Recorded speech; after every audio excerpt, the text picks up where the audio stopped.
नमस्कार सांग माने आज अंजलि हांडी साल आसते देखा कौन प्रस्तुत चलती आउ गरम पाग को खटा खटा पखाला सांग को खटा खटा भेंडी खटा बनइबा। तो चलतु आज आम भेंडी और टमाटो तेंतुली देकी खटा केमती प्रस्तुत करवा। एबे हमर वीडियो आरंभ हो गला कटाकटी सरिकी भेंडी भल भाव धुआ धुई सरिकी कटाकटी हो गला।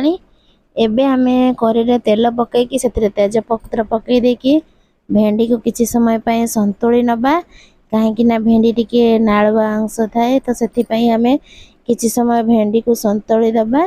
संतुली देले तो नालुआ अंशटा कमिज। तो ये बेसर आमर बटा सरीगला अदा रसुण छेचा भी सरीगला। एबे आमे कौन करवा ना जो संतुला भेंडी को बाहर करदे गोटे जगह को। देखो तो मुझे सब जाक भेंडी बाहर करदेली।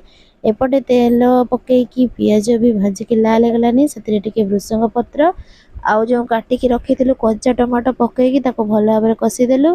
एबे छेंचा अदा रसुण को पकई देकी भल भाव कषिदेबु किछि समय पाई। एबे से हलदी गुंड अल्प किछि पकईदेलु आउ पकईबा काश्मीर लंका गुंड। तो हलदी गुंड आमर पड़गला। एबे लंका गुंड पकईदेबा पकईकी भल भाव टिके कषिदेबा आउ टिके पकईबा जो बाटिकी रखी बेसर बटा को देदेबा। देखंतु आमर टमाटो भी सीझी आसला बेसर बटा भी पड़गला। आउ थे भल भाव कषिदेबु कषि देकी भाजिकी जो रखी भेंडी को ता देहरे देदेबु देकी भल भाव से मसला सहित भेंडी मसला को भल भाव आउ किछि समय पय कषिदेबु कहीं मसला ता देहरे लागी जिवो। एपटे आमर तेंतुली पानी चकटिबा पाई तेंतुली की बतरे देइतिलु एपटे चकटा हे गलानी आमर। एबे आमे कोन करिवु ना जो भेंडी रे कषिथिलु मसला पकेकी ताको सेतिरे अल्प अल्प किछि पानी दे देलु। एबे आमर पानी देकी भल भाव मसला को फेंटे दे साला परे आमे मिक्स कर देलु। एबे आमर फुटी आसलानी देखंतु। एबे अल्प किछि स्वाद अनुसार लूण दे देबा देकी ताको कोन करबा ना टिके समय पर्यंत ढाकुणी दे देबा कहीं टिके फुटी जिवो। तो ये ढाकुणी खोलिकी एबे आमे कोन करिया भेंडी भी सीझी गलानी तेंतुली जो पानी रखितिलु चकटिकी ता देहरे से पानी गुडा कर दे देबा।